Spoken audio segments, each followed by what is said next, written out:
tactically better than the previous season.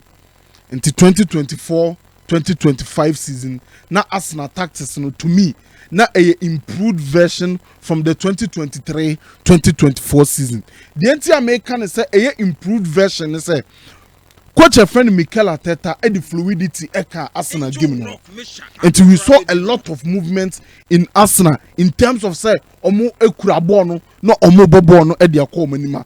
So a lot of wide rotations between the right back and the winger and the number 10 now or attacking that side in the half space. It's our right side that right half space midfielder, that right winger and also that right back we saw a lot of rotations.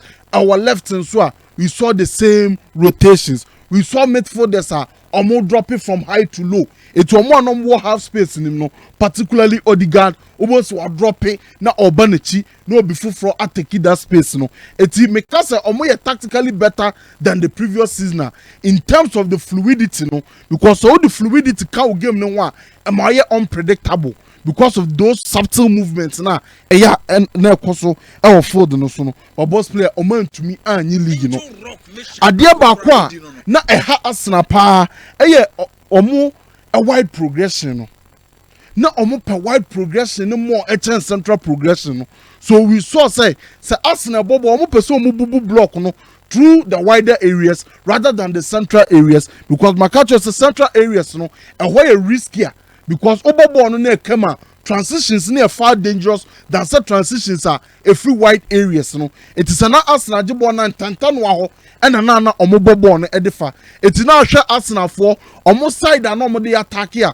Now wide areas Saka 146%, na Martinelli side 133%, na Fifi under 25%. It shows you the intentional na Mikel Arteta using wider progressions to manipulate blocks rather than the safer and rather than the more effective central progression. No per safe one. That is wider progression. Central near riskier, but no sooner effective. It will set teams more adapted to Arsenal for the na normal It's Newcastle na Arsenal struggle say to me break you down. Everton na Arsenal struggle so to me break you down. It is Zubimendi ba wabano or ba boa improve Arsenal for central progression in terms of somebody to me abobo no e dey fan fifi no more to me manipulative blocks Arsenal so share under 70 goals in the Premier League season.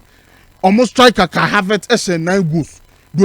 Saka 8 goals. None of the players hit double figures in terms of goals in the Premier League. It's Alonso Nelson Mupo Bimani Babishim in comes Victor Gyökeres, an elite marksman for the past 2 years.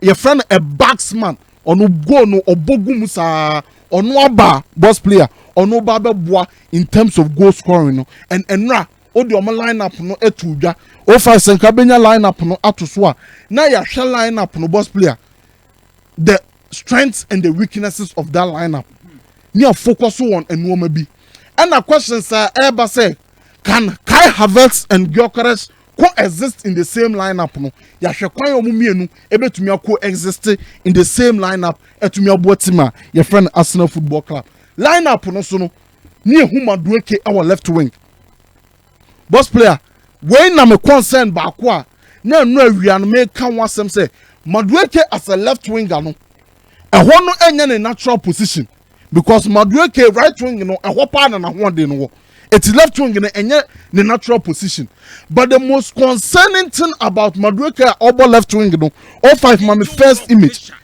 say a right-footed player a ball left winger those straight line runs with the ball towards the box no unya. And to share image way, Luis Diaz or a right-footed and or ball left wing. And to watch a ball na boss player or run it directly into the box. But some Madueke can a G-ball ya because or a left or ball right side won't it. A bad din Eddie Amano. A bad din some Madueke a bad ball no Eddie carry. A two balls or more left now. Or more boss left wing position or more direction in one way. Omuko towards the byline, no matter cross. But sir, or a writer, obetumiyako every way, inside, outside, and also making straight line runs with the ball directly towards the box. And Obo Madueke boss player unya. Madueke betumi that straight line runs with the ball now. I just say when you space, it will be in transitions. No, I just ball in space in the hole. None of the ball no running towards the box. By Arsenal so a boss player, and you just be an abenya sound transitions no. Ube share low blocks more. Ube share mid blocks more. So you need that kind of player. It would the Madueke ball left winger. Apart from there, no, not being the natural position, no, you also lack this.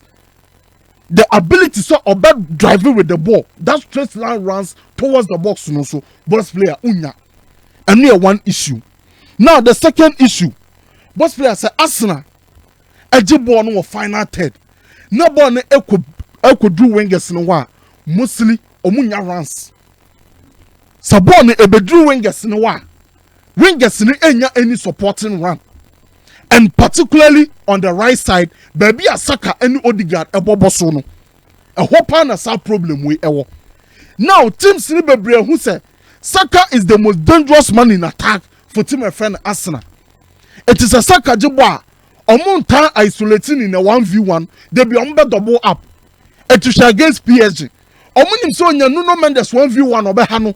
It dey be no more double up. Now John ever say ba no before 4 ba sometimes to me call as high as 3v1 against Bukayo Saka. Now so when the player be say our gravity or the attractive defenders are a creating space our side defenders in echi. It is that space na so be attacking that space no. But Saka ain't not that supporting run from a branch friend Odegaard. Boss player number 10 here me babebu bodino. Ubo say they have something in common. Florian Wirtz, Jude Bellingham, Morgan Gibbs White. Chesa number 10's way. Boss player a dear pan of having in common. They attack space. These are number 10s sir. So omu space in the they will attack the space. Odegaard is not in that food. Odegaard make 2 runs beyond the ball. Odegaard debiano or person receive it to fit. Now Ocha image here. Saka is in a 2v1. Space na that side nipa 2 na echino. Odegaard should provide that run, but unprovide it or person receive it to fit. Mami next image. When a 1v1 space kakraka na the defender na echino. Although Saka bet me action, but the ball moves faster than the player. It wake Odegaard man runner. Now Saka bobo not to move. No make it across the face of goal. Simple now could be a tapping and even a simple cutback. But Odegaard ain't make it run no. It apart from say line up no Odegaard is same Obama creativity, Obama control. The pressing no in terms of say only the press no, elite no, boss player on making runs off the ball. And more Bukayo Saka in terms of say you double up on him and I triple up on him and team a friend Arsenal here's hard way. Apart from say on making these runs beyond the ball, Odegaard inside elite in transitions. The ability so be carry ball during counter attack no on some provide the farmer Arsenal.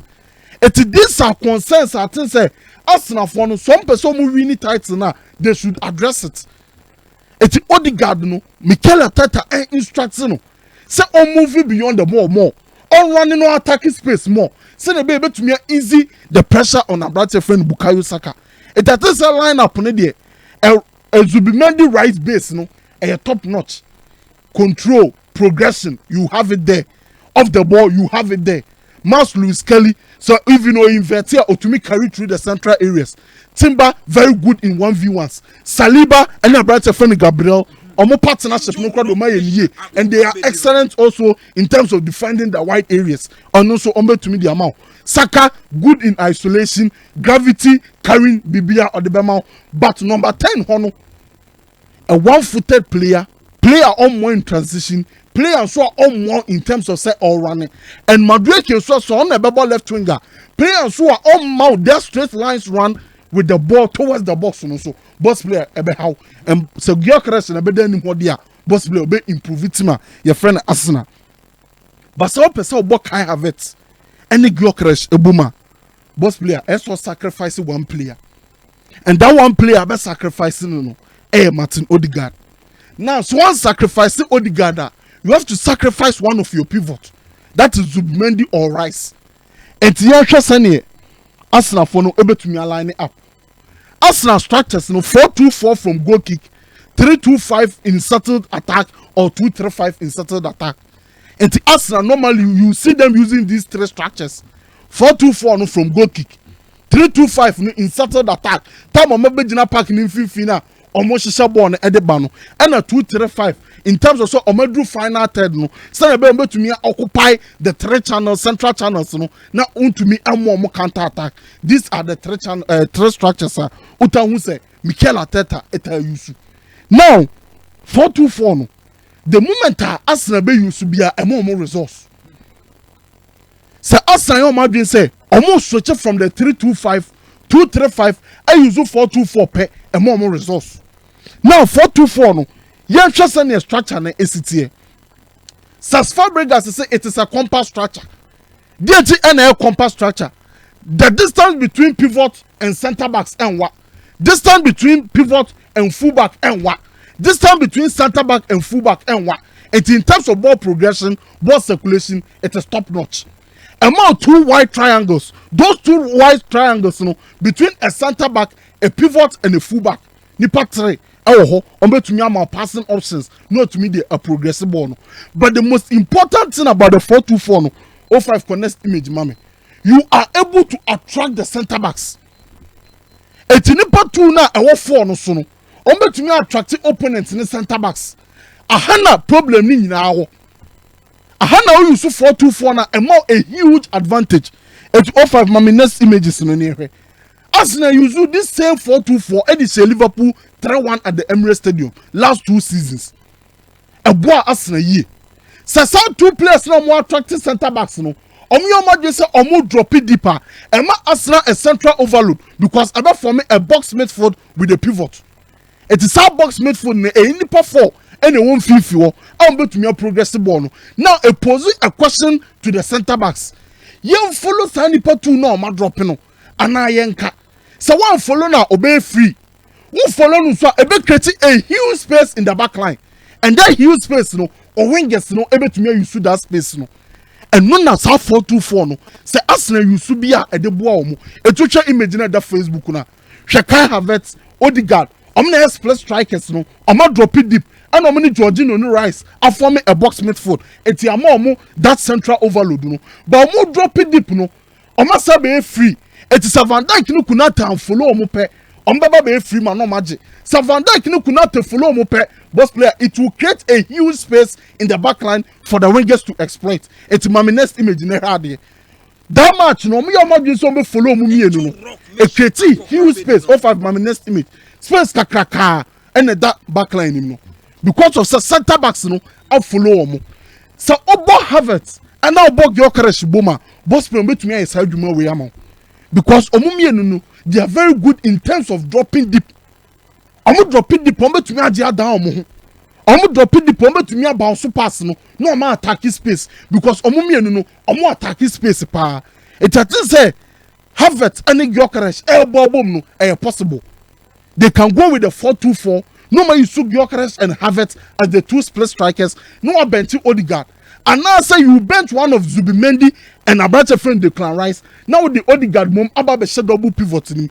Just like Omuye Ditia Liverpool in the later parts of the match.